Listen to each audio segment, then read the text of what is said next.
नमस्कार और स्वागत है आपका। आज हम एक ऐसी कहानी की गहराइयों में उतर रहे हैं जो सच में रोंगटे खड़े कर देती हैं। ये कहानी है राजस्थान के अलवर जिले में जो किला है, भानगढ़ किला। मशहूर भी है और शायद बदनाम ज़्यादा। हमारे पास एक स्रोत है, एक दस्तावेज, उसका टाइटल है भानगढ़ का श्राप, रात के सन्नाटे में मौत। तो आज की हमारी चर्चा इसी पर आधारित होगी। बिल्कुल। भानगढ़ नाम सुनते ही एक अजीब सी एक रहस्यमयी छवि उभरती है ना। हाँ बिल्कुल। मतलब ऐसा किला जिसके बारे में कहते हैं कि दिन में तो ठीक है, इतिहास है, लोग घूमने आते हैं, पर्यटक, लेकिन जैसे ही सूरज ढलता है सब बदल जाता है। दरवाजे बंद, सख्त मनाही है कि कोई अंदर न रोके। और हवा में कहानियां तैरती हैं, अजीब अजीब घटनाएं, कुछ अनहोनी सी बातें। हाँ, और इसी माहौल में 3 दोस्त थे, अजय, राधिका और समीर। उन्होंने फैसला किया कि वो करेंगे जो मना है। रोमांच के शौकीन थे शायद, या फिर किले में जो आत्माओं की कहानियां थी उनकी जिज्ञासा इतनी बढ़ गई कि उन्होंने सोचा चलो रात में चलते हैं, नियम तोड़कर। ये जिज्ञासा चीज ही ऐसी है, कई बार खतरों की तरफ खींच ले जाती है। तो चलिए इसी कहानी को परत दर परत खोलते हैं। ये सिर्फ किले की कहानी नहीं है, शायद इंसानी फितरत की भी है, डर की, अंजाम की। तो शुरुआत कैसे होती है? मतलब ये किला अपने आप में क्या है? हाँ, तो स्रोत यही बताता है कि किले की पहचान दोहरी है।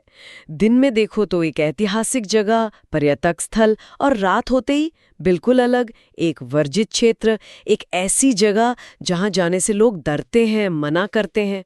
और यहीं से कहानी का वो टेंशन शुरू होता है। एक तरफ जानने की इच्छा, वो एडवेंचर वाली फीलिंग, हाँ, और दूसरी तरफ चेतावनियां, वो डर। और इन दोनों के बीच का जो द्वंद्व है वही कहानी की नींव रखता है। सही कहा। और इस कश्मकश में फंसे हैं वो 3 युवा, अजय, राधिका, समीर। स्रोत उन्हें बिल्कुल आम युवाओं जैसा दिखाता है, जिन्हें घूमना फिरना, एडवेंचर पसंद है। भूत प्रीत की कहानियों में मजा आता है। शायद उन्हें चुनौती देने का भी मन करता हो। बिल्कुल। चेतावनियां तो थी ही, पर जैसा आपने कहा, जिज्ञासा भारी पड़ गई।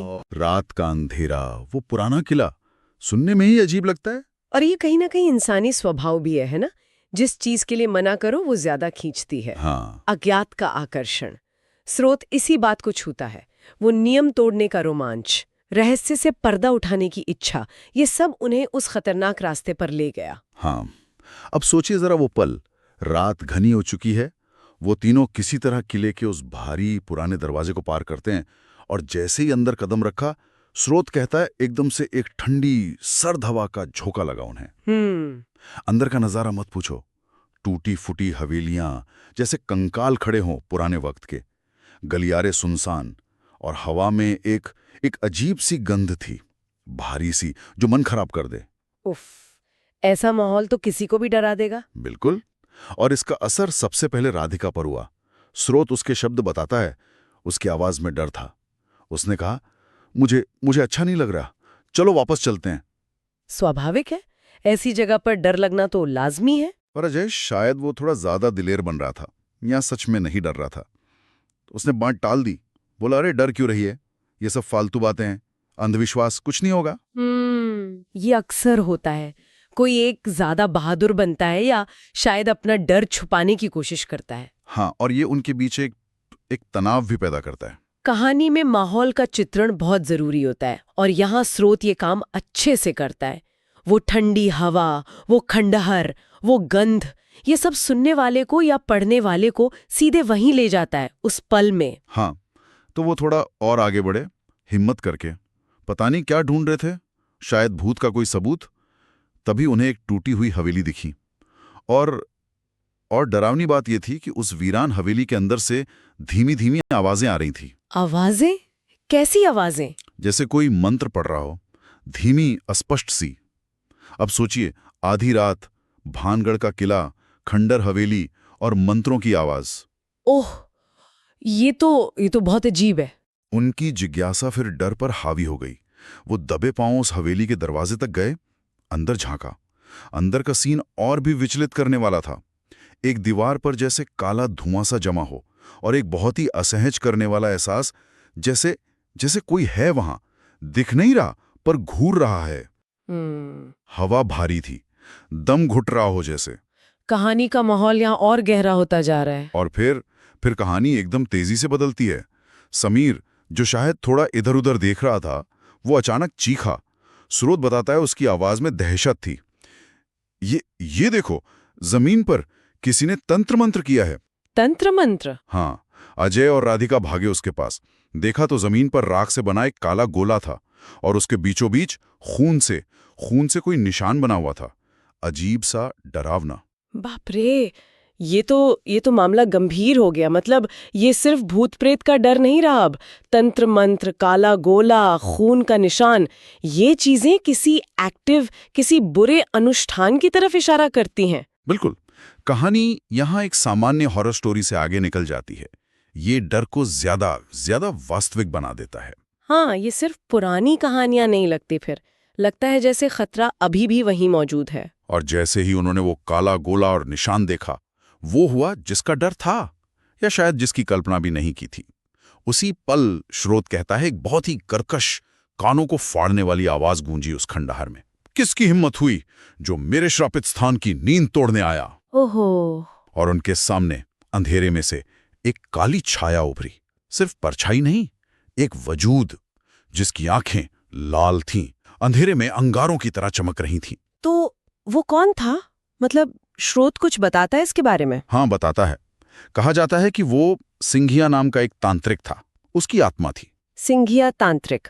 हाँ, मैंने सुना है इसके बारे में। वही तांत्रिक जिसने सदियों पहले भानगढ़ की रानी रत्नावती को पाने के लिए काला जादू करने की कोशिश की थी। हाँ, और उसका जादू उसी पे उल्टा पड़ गया था। बिल्कुल।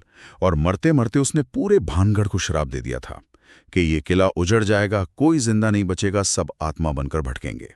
और आज वही आत्मा उनके सामने थी। हाँ, सोचिए उन तीनों की क्या हालत हुई होगी। अजय, शायद उसने हिम्मत जुटाई, कांपती आवाज में बोला होगा, हम तो बस देखने आए थे, हमें जाने दो प्लीज। लेकिन उस आत्मा पर कोई असर नहीं। स्रोत कहता है वो गुर्राई, और आवाज में जैसे सदियों का गुस्सा था, नफरत थी। जो यहां आता है वो कभी लौट कर नहीं जाता। ओ, ये वाक्य तो रोंगटे खड़े कर देने वाला है। बिल्कुल। अब उनके लिए भागने के रास्ते बंद हो गए थे। ये कहानी का चरम बिंदु है। अब डर सिर्फ महसूस करने वाला नहीं रहा, वो साक्षात सामने खड़ा है। आत्मा की पहचान, उसका इतिहास, उसका इरादा सब साफ है। कभी लौटकर नहीं जाता। ये सिर्फ धमकी नहीं है, ये उस श्राप की गूंज है। हाँ, और बचने की उम्मीद लगभग खत्म। बिल्कुल। इसके बाद जो हुआ वो शायद उनकी सोच से भी परे था। डर और आतंक का असली खेल शुरू हुआ। स्रोत के मुताबिक जिस दरवाजे से वो अंदर आए थे वो अचानक से जोर से भड़ाम करके बंद हो गया, जैसे किसी ने पटका हो। अपने आप। हाँ, अपने आप। और फिर दीवारों से, उन पुरानी टूटी दीवारों से खून जैसा लाल गाढ़ा तरल रिसने लगा। क्या? दीवारों से खून? हाँ, जैसे वो हवेली ही रो रही हो या खून उगल रही हो। माहौल कितना भयानक हो गया होगा, मैं तो कल्पना भी नहीं कर पा रही हूँ। समीर तो बिल्कुल आपा खो बैठा। चीखता हुआ भागा वो, कहीं भी, शायद दरवाजे की तरफ, लेकिन वो आगे बढ़ने के बजाय पीछे खींचने लगा, उसी राख वाले काले गोले की तरफ। क्या मतलब? कैसे? पता नहीं कैसे, जैसे कोई अनदेखी ताकत उसे खींच रही हो। और फिर एक भयानक चीख के साथ वो उसी गोले में समा गया। समा गया मतलब गायब हो गया? हाँ, जैसे कोई दलदल निगल गया हो। उसकी चीखें बस गूंजती रह गई उन खाली गलियारों में। हे भगवान, ये तो बहुत ही भयानक है। ये देखकर राधिका और अजय, उनका तो दिल ही बैठ गया होगा। सोचने का वक्त कहाँ था, वो बस भागे बंद दरवाजे की तरफ, शायद उसे तोड़ने की उम्मीद में। किसी तरह दरवाजे तक पहुंचे भी, लेकिन तभी भागते हुए अजय का पैर फिसला, संतुलन बिगड़ा और वो पीछे की तरफ हवेली के अंधेरे में गिर गया। उसकी भी एक आखिरी चीख आई और फिर खामोशी। अजय भी गया? हाँ, समीर गया, अजय गया, सिर्फ राधिका बची, अकेली। न जाने कैसे, किस हाल में, पर स्रोत यही कहता है कि वो अकेली उस हवेली से, उस किले से बाहर निकल पाई। बदहवास, अकेली, दोस्तों की चीखें कानों में गूंज रही होंगी। ये घटनाओं का क्रम इतना तेज है, इतना अचानक और क्रूर। स्रोत यहाँ डर को बिल्कुल चरम पर ले जाता है। वो रोमांच का सफर कैसे कुछ ही पलों में मौत और खौफ के नाच में बदल गया। हाँ। और समीर और अजय का अंत भी, मतलब गोले में समा जाना, अंधेरे में गिर जाना, ये मौत से ज्यादा गायब हो जाने का डर पैदा करता है। अज्ञात में खो जाने का। सही कहा। और ये दिखाता है कि स्थिति कितनी तेजी से हाथ से निकल गई। बिल्कुल। पर कहानी यहां रुकी नहीं। राधिका बच तो गई, पर क्या वो सच में बच पाई? अगली सुबह जब सूरज निकला, कुछ गांव वालों ने उसे किले के मेन गेट के पास देखा। बेहोश पड़ी थी। अच्छा। उसे होश में लाए, पर वो गहरे सदमे में थी। कांप रही थी, आंखें फटी हुई थीं, बस कुछ टूटे फूटे शब्द बोल पा रही थी। वो अभी भी वही हैं। उनकी चीखें गूंज रही हैं। उफ, उस रात का असर कितना गहरा पड़ा होगा। हाँ, स्रोत कहता है वो सदमे से कभी उभर ही नहीं पाई। उसका मानसिक संतुलन वो बिगड़ गया। ओह। वो अक्सर पागलों की तरह चीखने लगती थी।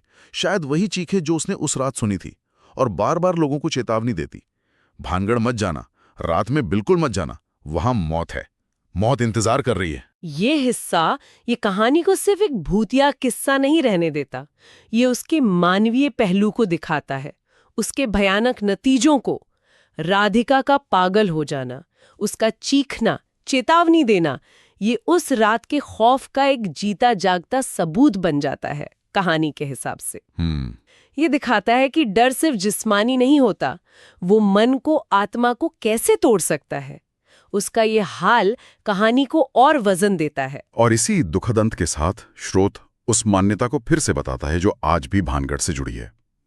लोग आज भी यही कहते हैं, मानते हैं कि सूरज ढलने के बाद भानगढ़ किले में रुकना मतलब मौत को बुलावा देना। हाँ, ये बात तो बहुत मशहूर है। और अगर कोई ऐसी हिम्मत कर भी ले तो उसकी आत्मा हमेशा के लिए वहीं कैद हो जाती है, उन अनगिनत आत्माओं के साथ जो शायद सदियों से वहीं हैं।